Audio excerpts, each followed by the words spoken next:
The time frame we were existing under was unacceptable. Okay, well, and tell what this me, budget does, months and years, fast. Years? We're building new plants in real time. So just to replace what we have expended. I said months. And then you said years. It depends on the weapon system, but 2 to 3, 4x of what we have today. Okay. So yes, we're dealing with a reality under the previous administration of what they sent to Ukraine and what they allocated elsewhere. Okay. Got it? Hi again, everybody. It's now 5 o'clock in the East. That was the mealy-mouthed, contradictory testimony of Secretary of Defense Pete Hegseth back in April. He did say in there, though, that it would take months and years, months and years, to replenish U.S. weapons stockpiles. A very troubling fact, considering our ongoing war with Iran and Donald Trump's penchant for escalating and stopping and escalating over and over again. A few months later, when asked about it, Hegseth grew combative and said a munitions shortage was a story manufactured by the media. As the war continues, there's a growing number of questions about our stockpiles. And at times, Pete Hegseth and others in the Trump administration have blamed former President Joe Biden for sending weapons to Ukraine. In fact, Donald Trump sent weapons to Ukraine in the last hour with the cameras rolling. But behind the scenes, it is a different story. According to brand new reporting in the Washington Post, Donald Trump confronted Pete Hegseth about the country's supply of munitions very recently.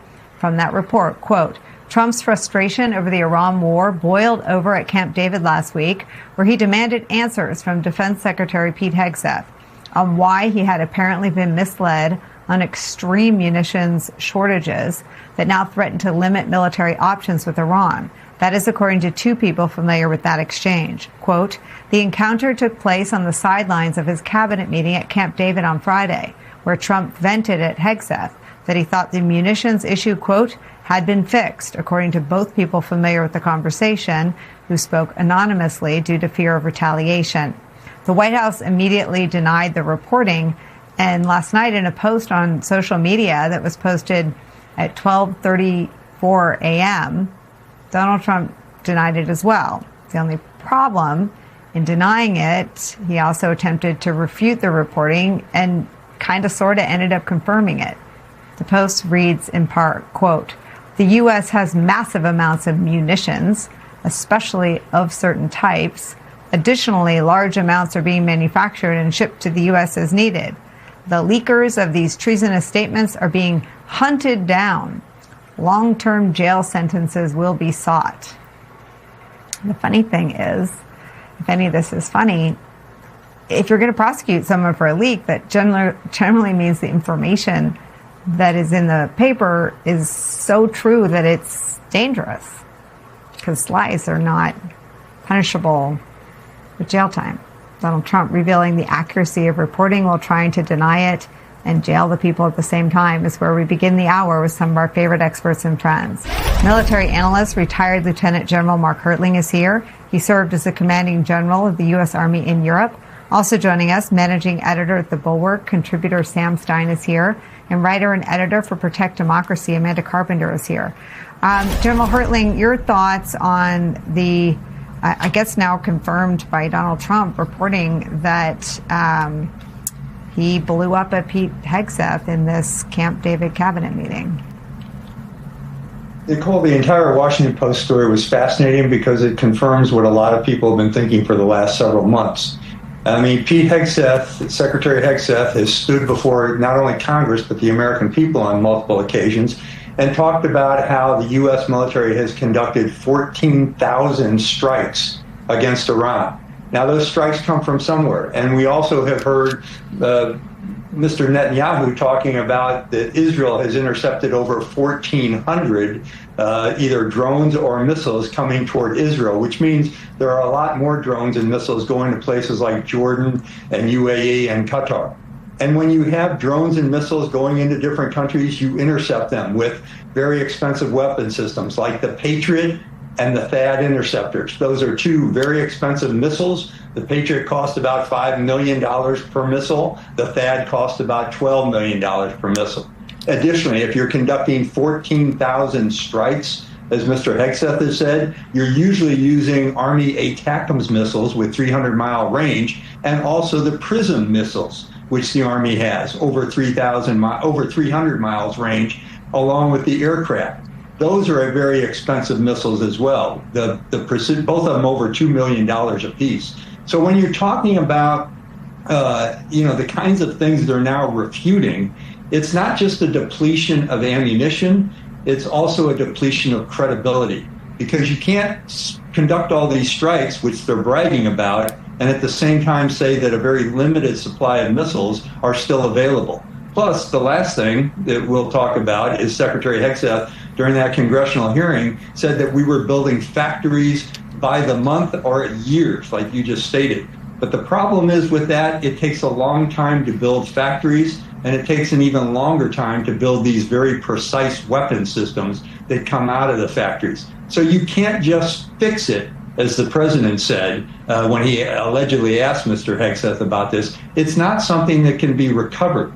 This is a long-term problem, and the military has been facing it. And we've also heard, I'll just add one more thing, a combatant commander in the Pacific region saying he was concerned about being able to execute his contingency plans because they were moving things like THAAD launchers from Korea, but also the missiles to the Middle East from his area of operation. So I'm just using battlefield math and battlefield common sense in terms of some of these weapon systems, and the stories don't add up.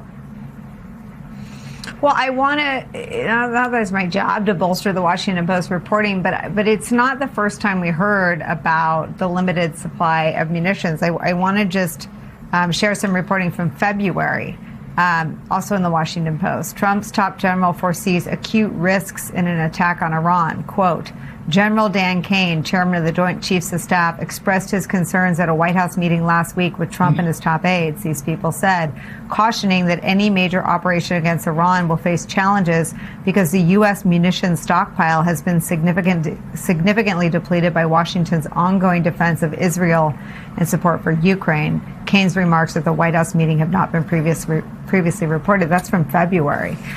So this starts, General Hertling, with the top general's concern about limited supply, and then runs a course of Trump's erratic announced escalations, seemingly not attached to a military or diplomatic strategy for winning the war in Iran. What do you think has happened since February, when there was already concern? And just explain a little bit more why the widening of the war and Iran's penchant for striking our allies in the region means that we have to spread more of these interceptors and munitions to our allies to protect them as well.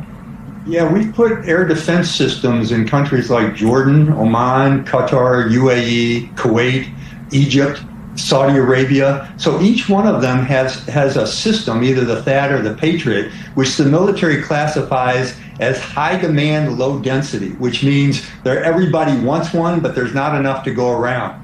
You know, the 4 soldiers that were killed in Jordan last month were all a couple of weeks ago, were all air defenders. 2 of them, the 2 males, were from Fort Bragg, North Carolina. The 2 females were from Ansbach, Germany. That tells me that they're moving air defense systems away from other locations where they normally are to protect these allied nations. And when you protect them, you're shooting rockets against drones and cruise missiles that are coming in. The last thing I'll say, Nicole, that's important, you just brought up back in February, this was mentioned. That's the first time a lot of people understood it, but I've been watching it for a lot longer than that and been concerned about it. I had an honor to be a member of the Joint Staff as a principal for 2 years. On the Joint Staff, there's also someone who counts missiles and how many they're going out, a 3-star general, the J4, a J8 who talks about acquisitions, the J3 that looks at operations, and the J5 that looks at strategic resourcing. All 3-star generals, all reporting directly to the chairman of the Joint Chiefs, who tells the Secretary of Defense and the President what's going on. If that wasn't happening back then, it's either the fault of General Kane or the fact that Secretary Hegseth did not understand what was happening and didn't tell the president, or the fact that the president wasn't listening. So there may be multiple failures in the whole supply chain. And I'll just say one more thing, that logistics determines the art of the possible in warfare. When you don't have the logistics, when you don't have the ammunition, you can't do the things that you want to do.